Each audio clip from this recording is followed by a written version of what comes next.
Os jovens eles estão estudando o livro de Lucas já faz quanto tempo já? 6 meses, mais, né? Desde o ano passado. 2 anos. 2 anos. E eles estão estudando o livro de Lucas. E hoje nós vamos dar continuidade nesse estudo aqui. E nós vamos falar no capítulo 17. Mas eu quero só fazer um apanhadinho aqui do que vocês já viram até agora, tá? Então, a partir do capítulo 4, inicia-se o ministério de Jesus. Vocês estão familiarizados com esse assunto.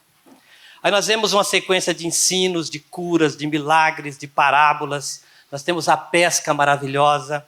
Nós temos a escolha dos 12 apóstolos. Aí Jesus ressuscita mortos, acalma a tempestade, é rejeitado lá pelos gerazenos, né, quando ele expulsa aqueles demônios para aqueles porcos ali e tal. Jesus multiplica pães, prediz a sua morte, envia os 70 missionários ali, aquele grupo de homens. Ele ensina os discípulos a orar. E os fariseus, os saduceus, eles cogitam em tirar a vida de Jesus. Por quê? Porque Jesus, ele estava movendo com tudo aquilo, ele estava mexendo com aquele povo. Então ele se incomodava. O evangelho, irmãos, o evangelho incomoda o religioso. Então, se você é cristão, você tem a vida de Cristo, e você lá no teu trabalho, em algum lugar que você vive, você está sendo incomodado, saiba que é porque a vida de Cristo está sendo manifestada na sua vida. E os religiosos e os inimigos da cruz de Cristo não querem isso nas nossas vidas.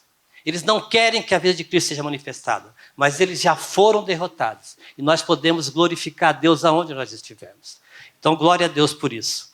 E hoje nós chegamos aqui ao capítulo 17, e esse capítulo 17 vai falar aqui da cura de 10 leprosos.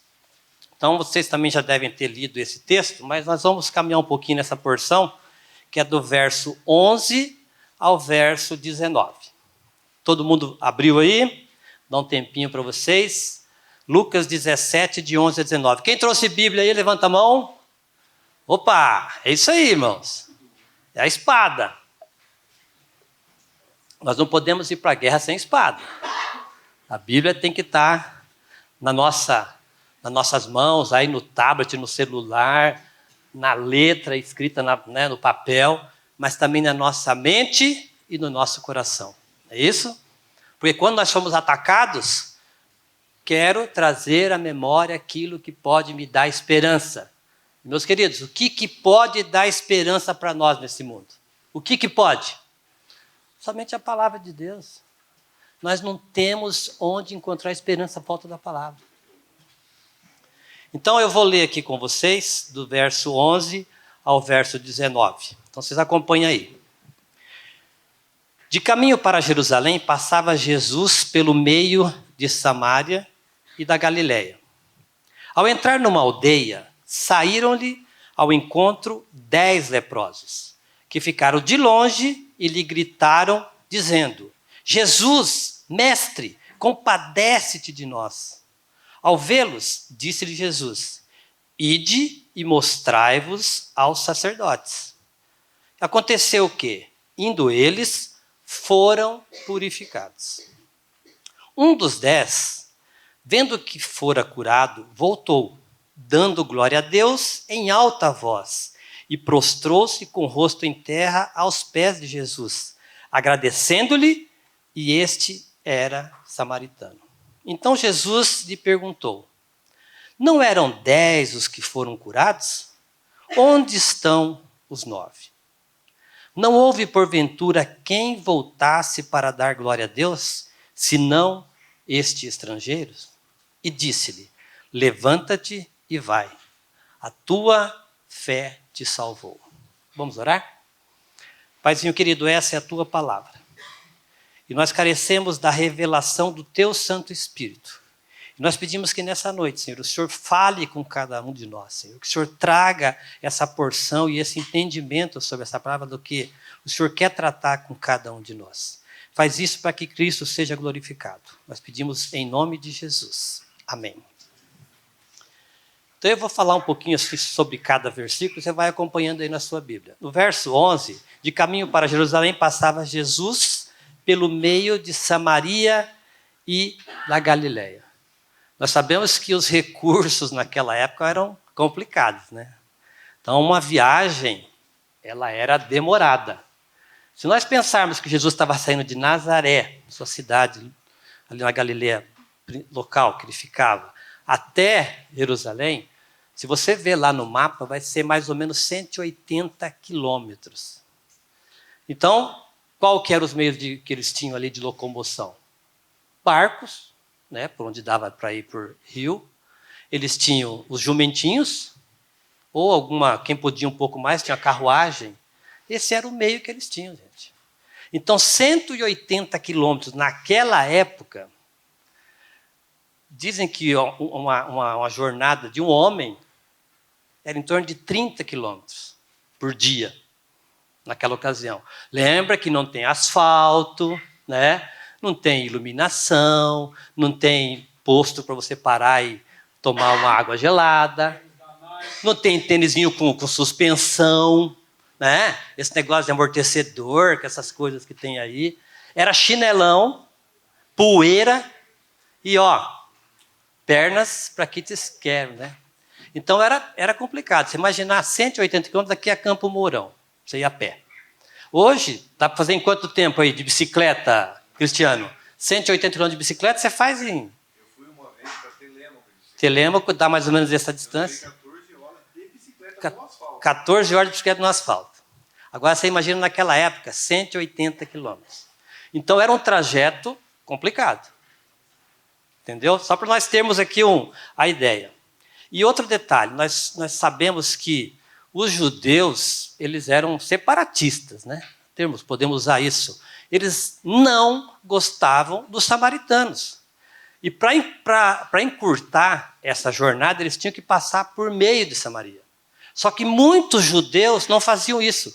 Eles davam a volta e aumentava quase 50% dessa distância só para não passar no meio dos samaritanos. Mas o que nós percebemos é que em várias situações Jesus fez esse trajeto. Você sabe por quê, irmãos? Porque Jesus, ele vivia o que pregava. Ele veio aqui para buscar quem? Os perdidos. Ele não falou isso? Ele não veio buscar os sãos, mas aqueles que estão feridos. E ele passava por esses lugares e ele acolhia as mulheres. Nós vemos o acolhimento das mulheres a partir de Jesus. Quem começou a receber as mulheres foi a igreja, por causa de Cristo. Porque as mulheres, elas não tinham vez. Hoje, meninas, vocês são privilegiadas. No mundo que nós vivemos, vocês são privilegiados. Naquela época, as mulheres não tinham direito algum. Aí Jesus acolhe as mulheres, acolhe as prostitutas, as adúlteras, os homens maus, aqueles que eram rejeitados, os samaritanos. Os samaritanos eram um povo que era uma mistura do judeu com outras nações, vocês sabem disso. Então esse povo era rejeitado pelos judeus. Os judeus não queriam nem saber deles. Eles eram considerados menos do que um cachorro.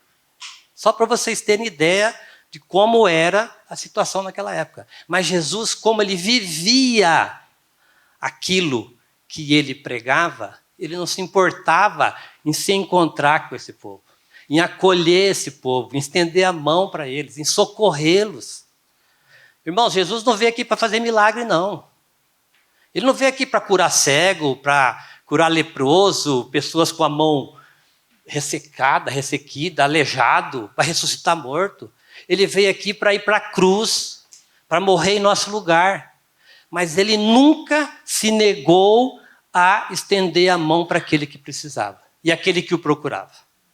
E vou dizer para vocês, hoje continua assim, tá? Nós podemos ir ao trono da graça por causa de Cristo, pela obra que ele fez na cruz em nosso favor. Então nós temos livre acesso ao trono da graça, por causa de Cristo. Então você não precisa de um intermediário. Você não precisa do pastor, nós estamos aqui o pastor Maurício, não precisa do pastor Maurício interceder por você. Você pode ir direto ao trono da graça, porque Jesus abriu esse caminho. Glória a Deus por isso. Então, primeira questão que eu quero que você pense nessa noite aqui é o seguinte. Você diz que é uma nova criatura. Nós cantamos aqui, né? Quem aqui crê no Senhor, nós declaramos isso, nós confessamos isso, não mais eu, mas Cristo em mim. Agora a perguntinha. Qual é a pergunta? As pessoas com quem eu convivo no meu dia a dia têm visto o Evangelho de Cristo na minha vida? Ou eu sou um agente secreto do Senhor, né, Maurício? 007. Ninguém sabe que eu sou cristão. Qual é a nossa responsabilidade, irmãos, como cristãos? Anunciar esse evangelho da graça para outras pessoas. Mas esse anúncio também tem que condizer com a nossa maneira de viver. Se Cristo é minha vida, eu necessito viver como filho de Deus. Então, as pessoas com quem você convive lá na faculdade, na escola, no trabalho, aonde você está? Eles sabem que você é um cristão? Eles têm visto a vida de Cristo em você? Você tem refletido o caráter de Cristo? Porque nós vimos aqui Jesus. Mas Jesus era o Filho de Deus, né? Jesus era o Messias, Deus encarnado. E o que você é? Você não é filho de Deus? Porque se nós estamos em Cristo, nós somos filhos de Deus. É isso, irmãos. Então as pessoas necessitam ver o caráter de Cristo em nós. Vida de santidade é isso. O caráter de Cristo está sendo formado em nós. E as pessoas precisam enxergar isso. Porque senão é só converseiro, né? É só teoria. Mas isso não é realidade. Nós precisamos de viver essa vida de Cristo. O verso 12 ali. Ao entrar numa aldeia, saíram-lhe ao encontro 10 leprosos. Irmãos, os leprosos eram o povo, era aquela classe mais rejeitada. Mais rejeitada. Porque a lepra era uma doença que ela é transmissível, né? Ela é transmissível. Não sei se tem algum médico aqui, mas ela é problemática. Naquela época, você ser mulher já era um problema. Você não ser um judeu era um grave problema. E você sendo tudo isso e ainda com lepra, era coisa terrível. Mas aqui, esses homens, a fama de Jesus já tinha percorrido muitos lugares. E as pessoas sabiam que a esperança para a cura delas estava na pessoa de Jesus. A maioria não cria que ele era o Filho de Deus, mas sabiam que ele era uma pessoa que curava. Tinha inúmeros casos ali de cura que Jesus tinha feito. Então esses homens, quando souberam que Jesus estava passando por ali, eles foram ao encontro de Jesus. E eles não se intimidaram com o que as pessoas talvez falariam, pensariam, porque o cego, ele convivia com a sociedade. Ele ficava lá no templo, ele ficava na porta dos lugares, na entrada das cidades, mas os leprosos, eles ficavam isolados. Tinha os lugares lá onde só ficavam os leprosos, os povos, as pessoas, os parentes, levavam alimento para eles, deixavam lá em algum lugar, porque não poderia ter contato com eles. Então, imagine a situação dessa pessoa, rejeitada pela sociedade, não podendo conviver com os parentes, com os amigos, com as pessoas que amavam, com os filhos, com a esposa. Aí eles sabem que pode haver uma pessoa que pode curá-los. O que você faria como eles? Não faria como eles? Não sairia correndo, não se importando com a multidão, ia lá, Senhor, tem misericórdia de mim. Foi o que eles fizeram. Então, eles não se preocuparam com o que as pessoas iam falar, com o que iam pensar. E muitas vezes nós fazemos isso, né? A gente, mas o que vão pensar de mim? Eu vou falar para o meu amigo que eu sou cristão, que eu vou na igreja, que eu leio Bíblia. O que vão pensar de mim? Sabe como que nós somos complicados? O que vão pensar de mim? Então, vocês lembram também desse episódio lá da mulher, né? Porque ela era uma mulher de outra nacionalidade, e quando ela vai pedir para Jesus, ela vai pedir para Jesus curar sua filha, os ensinos de Jesus eram maravilhosos, porque pelo ensino dele, ele tratava com os religiosos. E aí lá em Mateus 15, 26 e 27, essa mulher vai em busca de Jesus e pede para que ele cure a sua filha que é endemoniada. E aí o que Jesus fala? Ó, então, ele respondendo disse, não é bom tomar o pão dos filhos e lançá-lo aos cachorrinhos. Por que ele falou isso? Porque os judeus tratavam todas as outras nacionalidades como cães, como cachorro, eram desprezados.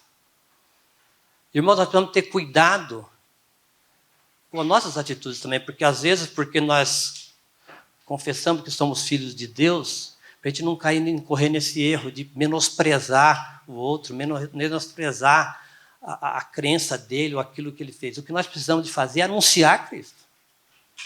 Viver Cristo. É isso que nós precisamos, mas não julgar ninguém. E os judeus aqui eles julgavam. E Jesus então está tratando com eles. Ela, contudo, ela não se importou. Ela replicou, sim, Senhor. Porém, os cachorrinhos comem das migalhas que caem da mesa dos seus donos. Então, a gente fica com medo do que as pessoas vão pensar, mas o que Jesus está falando aqui, que aquele que quer, ele recebe. Não é pedir, dar-se-vos-á. Boa medida, recalcada. Então, irmão, qual que é a sua necessidade? Para quem você vai recorrer? Para Cristo.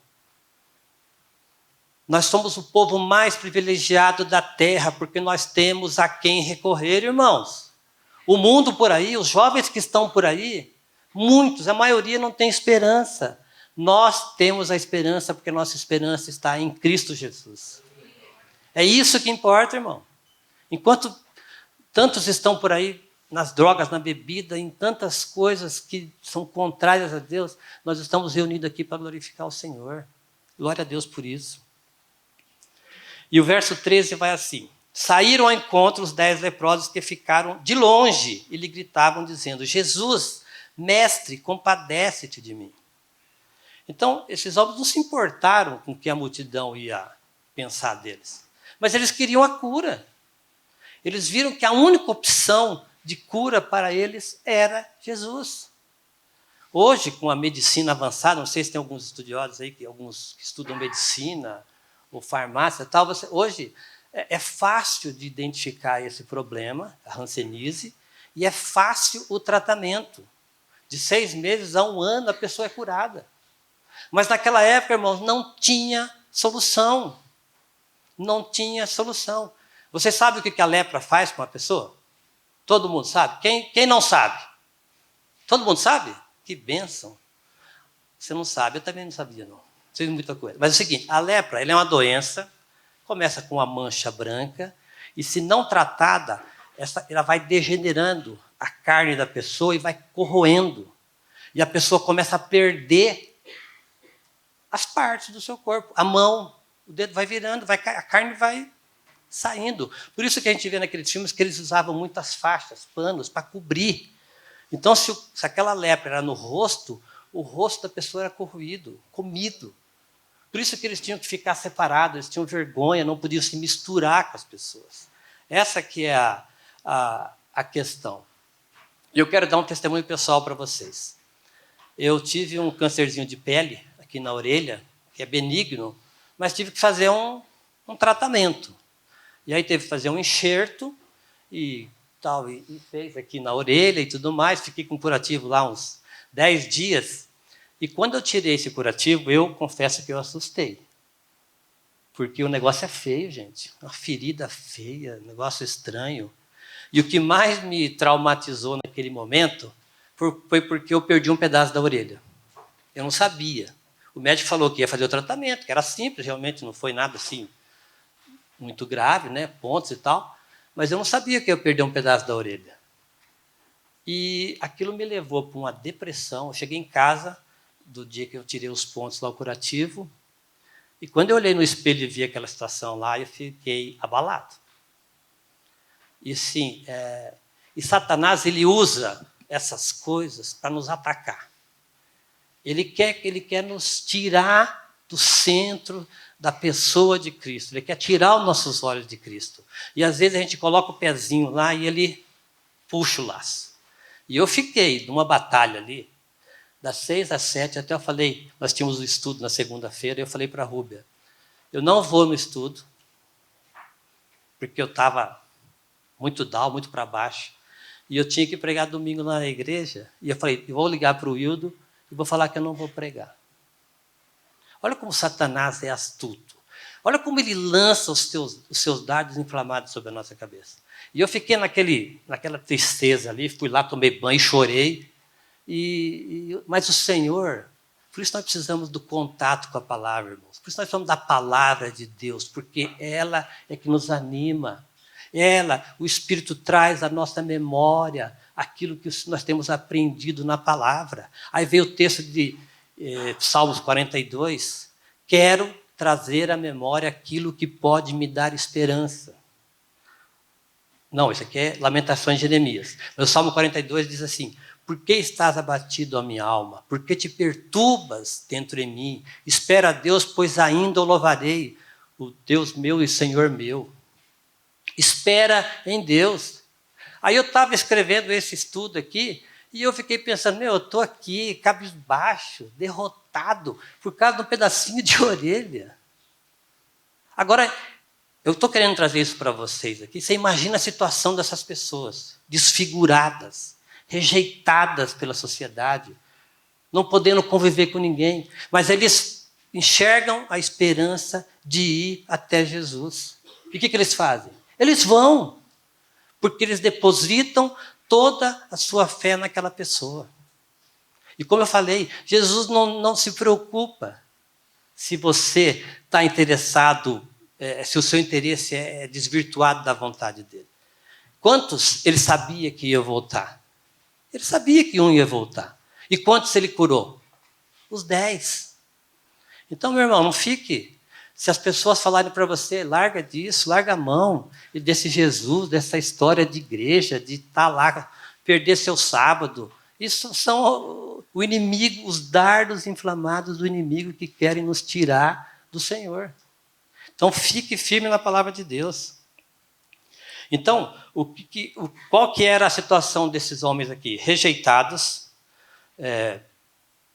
rejeição pessoal, porque se eu com um pedacinho de orelha já fiquei com uma rejeição pessoal, você imagina esses homens. Então, a rejeição pessoal, rejeição do povo, viviam isolados da família, eles viam seus órgãos, face, mãos, pés, enfim, se corroerem por essa doença e não tinham esperança de cura. Mas eles ouvem que um homem, que um mestre, que se diz filho de Deus, pode curá-los. E aí, eles vão e gritam, socorro, Senhor, socorre-me. Vocês lembram do cego Bartimeu também? Jesus, filho de Davi, tem misericórdia de mim. Então, irmão, não deixe de buscar o Senhor. Qual é a sua dificuldade? Minha dificuldade é relacionamento. Minha dificuldade é falta de perdão, é rejeição, é humilhação, não importa. Jesus tem a solução para cada um dos nossos problemas. Então você pode ir até ele. O verso 14 diz assim, ao vê-los disse Jesus, ide e mostrai-vos aos sacerdotes. E aconteceu que indo eles foram purificados.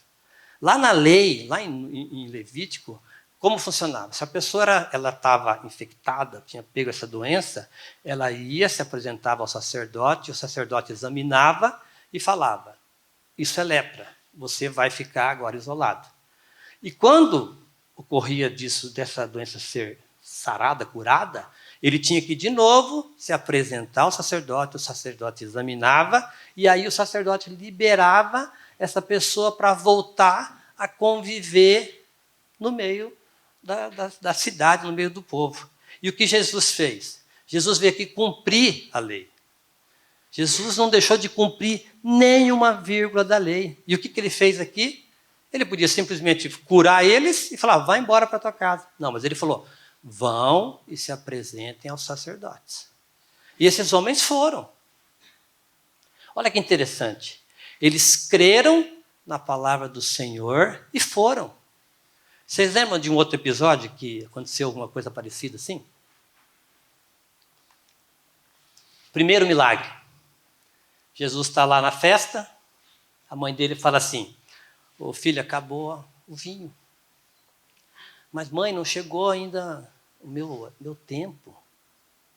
Aí olha lá no canto, tem uns potes lá com água. Aí fala para os serventes, ó, vocês vão ali, pegam aqueles potes, encham d'água, apresente-se ao mestre sala, a pessoa que cuida ali da festa, e tudo bem. O que eles fizeram? Saíram tirando sarro, né? Vou pegar um pote desse peso aqui, 40 litros de água, pôr nas costas, colocar água e vou levar para o cara vai tirar sarro de mim. Então eles começaram a conversar e bater aquele papo, rejeitaram, ficaram todos constrangidos e não foram. Não é verdade isso? Não, gente, vamos acordar. Não, eles simplesmente obedeceram. Eles pegaram aqueles potes de água, encheram, foram lá ao mestre sala. Quando o cara meteu a concha lá, um caneco, experimentou, o que tinha no pote? Tinha água. Tinha água. Mas a fé e a palavra de Jesus fez com que aquela água se transformasse em vinho. O poder da palavra de Deus, o poder da palavra de Jesus, irmãos. Quando ele falou para Pedro, Pedro, vem. Onde que Pedro andou? Sobre as águas. Sobre a palavra, sobre o chamado, sobre o que Jesus tinha dito. Então, se você, quando estiver lendo a Bíblia, e falar, Senhor, mas isso aqui será, Senhor? Será que isso aqui é possível? Creia no que a palavra está dizendo. Senhor, eu nem tenho fé para crer, mas coloca essa fé no meu coração para que eu creia. Porque, irmão, se você pregar o evangelho para uma pessoa e falar que Jesus morreu há 2000 anos atrás, naquela cruz, levou você a morrer com ele, te atraiu naquela morte e ele te deu uma nova vida, isso é loucura, gente. Não cabe na nossa cabeça. Não cabe. Por isso que Paulo fala que a palavra da cruz é loucura para os que se perdem, mas para nós é o poder de Deus. É isso. Agora, o que nós precisamos fazer? Não, vamos sentar com a pessoa e vamos tentar convencer ela que isso é verdade. Não, nós temos que anunciar. Nós precisamos de testemunhar, porque essa vida de Cristo em nós vai levar essa pessoa, puxa vida, essa pessoa tem algo diferente. O que acontece com ela? E a pessoa vai querer saber mais. E quem vai convencer ela do pecado dela é o Espírito Santo de Deus, não somos nós não temos poder para isso. Nós temos que fazer igual os servos. Eles creram na palavra de Jesus, levaram água. Os leprosos creram na palavra de Jesus e foram curados. É isso que aconteceu. E aí, a pergunta que eu quero fazer para vocês também, você e eu, será que nós temos obedecido ao que Cristo ordena por meio da sua palavra? Ou nós questionamos e queremos evidências? Porque nesses dois casos aqui, nenhum pediu evidência. Mas nós temos um caso que o cara ficou bravo. Né? Lembra lá de Naamã? Ele foi procurar o profeta, e ele era um homem de alta posição, e ele tinha uma lepra, e precisava ser curado, e a serva dele lá, no país dele lá, falou que tinha um profeta em Israel. Se você estivesse lá, esse profeta curaria você. Ele pegou toda uma pompa de pessoas, um baú com muito dinheiro, muita riqueza, e foi lá procurar o rei. E falou, tem um profeta aí que cura, que não sei o quê, eu estou aqui para ser curado. Aí o rei ficou louco, né? Rasgou a roupa, sou eu, Deus. Mas aí falaram, o profeta, Eliseu, né? Eliseu. O profeta Eliseu falou, não, manda esse cara vir conversar comigo. O cara nem chegou a conversar com ele, ele falou assim, vai lá, mergulha no Jordão 7 vezes e você vai ser curado. O que o cara fez? O que o general lá fez? Foi lá, tomou os banhos dele, os mergulhos dele, saiu curado, foi feliz da vida embora? Não, gente. Sabe o que ele fez? Ele queria evidência. Ele falou assim, eu? Achei que o profeta ia vir sobre mim, ia colocar a mão, ia fazer uma oração poderosa. Você abre a internet, o que tem de oração poderosa é terrível. Uma oração poderosa que ia sair alguma coisa do céu, ia me curar. Mas sabe o que aconteceu? Nada, o profeta mandou recado. Você vai lá e toma banho. E às vezes nós queremos evidência do que Cristo está dizendo na palavra. Mas sabe qual é a evidência que nós vamos ter, meu irmão? Nenhuma. Nós precisamos de pedir misericórdia ao Senhor para que Ele nos faça crer no que está escrito na palavra dele. É isso que nós precisamos. E Naamã só foi curado. Ele ia embora, ele queria ir embora porque ele ficou magoadinho. Eu sou um general, vou mergulhar. Lá no meu país tem tantos rios melhores. Esse rio Jordão sujo aí. Aí o camarada dele falou, se ele te pedisse um negócio grande, você não ia fazer? Eu estava falando para você tomar aqui, mergulhar 7 vezes. E ele mergulhou. Na primeira vez que ele mergulhou, ele ficou salvo. Que glória a Deus, né? Não, na sétima vez ele levantou, a pele dele estava curada. Obediência à palavra. E esses homens aqui obedeceram o que Jesus disse. E aconteceu que indo eles, foram purificados. Então, olha a alegria, imagina a alegria desses homens. Talvez 10, 20 anos, não sei quantos anos com essa doença terrível, e agora quando eles olham uns para os outros e veem que estão curados, o que você faria? Mais rápido possível, vou lá me apresentar para o sacerdote. Aí, pastor Maurício, estou limpinho, estou curado, abençoa aí que eu já vou para minha casa, vou conviver com os meus. Mas teve um que não se preocupou em procurar os sacerdotes. Ele olhou para ele mesmo, viu a condição dele e ele voltou. Enquanto os 9 foram, ele voltou. Olha a gratidão desse homem. E é simples assim, irmãos. A fé vem pelo ouvir e ouvir da palavra de Deus. Quem vai colocar fé em nosso coração para crer na palavra é o próprio Deus. Porque nós, com a nossa mente pequenininha, nós não temos capacidade de entender o que a palavra diz. É loucura, gente, é loucura. É loucura para os que se perdem. Mas para aquele que foi levado a crer na sua morte, no seu sepultamento, na sua ressurreição com Cristo, e agora tem essa nova vida, isso faz sentido. E é isso que Jesus está nos ensinando aqui. Nós temos um Redentor, nós temos a esperança em Cristo Jesus. E aí o verso 15 e 16. Um dos 10, vendo que fora curado, voltou e dando glória a Deus em alta voz e prostrou-se com o rosto em terra aos pés de Jesus, agradecendo-lhe, e este era samaritano. Interessante esse detalhe, né? O único que voltou era samaritano. Muito provável aqui que os outros seriam de outras nações, ou talvez até judeus mesmo. Mas o único que voltou foi o samaritano. Então, olha a atitude desse homem aqui. Vamos pensar nele aqui. Primeiro, ele percebeu no caminho que foi curado.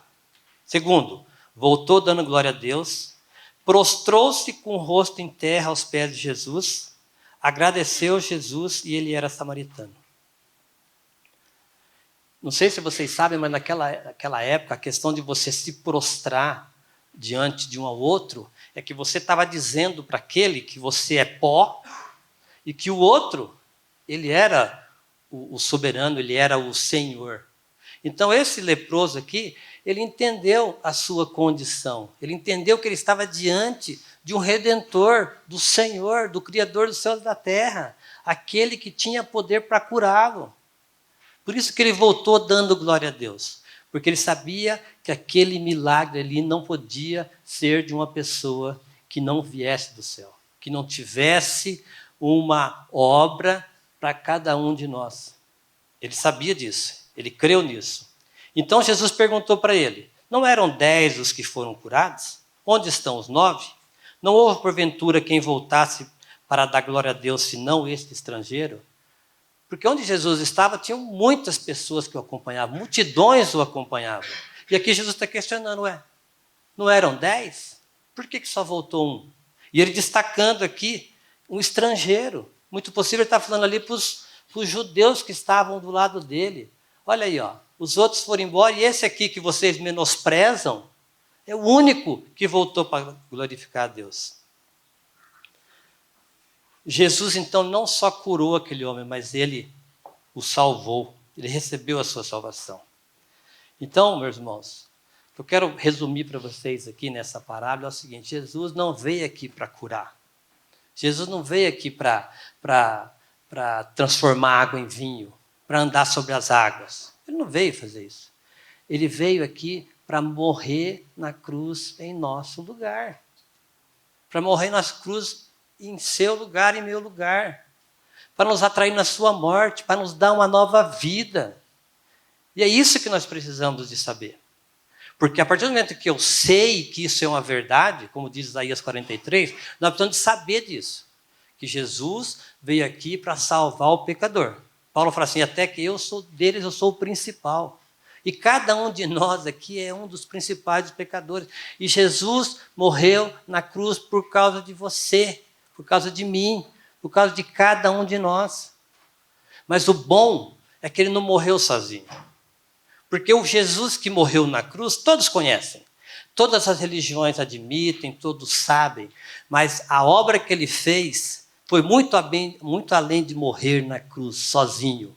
Pelo contrário, ele nos atraiu na sua morte. Ele diz assim, eu quando for levantado da terra, atrairei todos a mim mesmo. Quem é que ele atraiu naquela cruz? Todos aqueles que foram dados a ele por Deus. E você pode ser um desses, irmão. Glória a Deus por isso. Você já imaginou a obra que Cristo fez em seu favor? Será que nós temos noção, lá quando fala veio para o que era seus, em João 1,12, mas os seus não receberam, mas todos quantos o receberam, deu-lhes o poder, ou o privilégio de serem feitos filhos de Deus. Você tem noção do privilégio que é ser filho de Deus?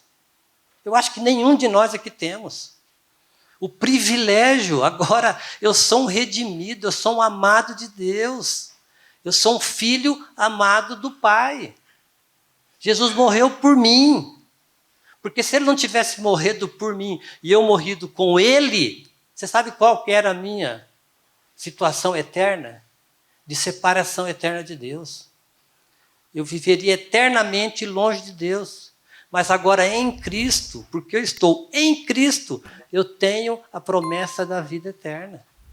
Eu tenho essa promessa e a esperança, como nós cantamos agora há pouco aqui, ó, que Ele vai vir buscar a sua igreja. E eu faço parte dessa igreja. E quem aqui faz parte dessa igreja? Amém. Amém. Irmãos, é isso. Nós precisamos dessa revelação a cada dia nas nossas vidas, essa obra maravilhosa que Cristo fez em nosso favor. Glória a Deus por isso.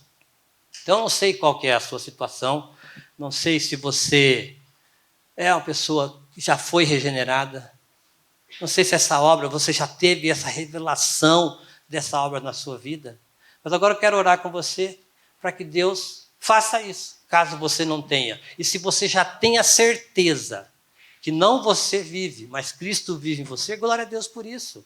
E continue firme. Senhor, firma os meus passos na Tua palavra para que não se apodere de mim iniquidade alguma. Continue firme, olhando para Jesus, o autor e consumador da nossa fé.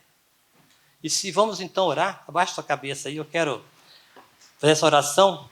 Caso você não tenha essa certeza no seu coração, você pode orar comigo nesse sentido. Paizinho querido, eu ainda não tenho certeza do meu novo nascimento, que eu estou unido ao Senhor, mas desejo que isso seja uma realidade na minha vida. Por misericórdia, vem em meu socorro e muda a minha vida. Troca o meu coração, me faz uma nova criatura, Senhor. Leva-me ao fim de mim mesmo e a um verdadeiro arrependimento para que eu glorifique o Teu nome a cada dia. Eu peço isso em nome de Jesus. E, Senhor, também aqueles que já têm essa verdade em seu coração, nós Te glorificamos, Senhor, porque o Teu Santo Espírito já nos revelou essa maravilhosa obra que Cristo fez em nosso favor. E nós te louvamos, Senhor, por cada jovem aqui que pôde estar aqui ouvindo essa mensagem. E nós pedimos que o teu Santo Espírito, Senhor, fortaleça, fortifique cada um de nós, para que quando o inimigo vier com seus dardos inflamados, nós possamos resistir firmemente, Senhor. Que nós possamos resistir e não tirarmos os nossos olhos do Senhor. Faz isso nas nossas vidas e que possamos a cada dia glorificar o teu nome, testemunhar e falar para outras pessoas desse teu grande amor por nós. Eu te agradeço em nome de Jesus. Amém.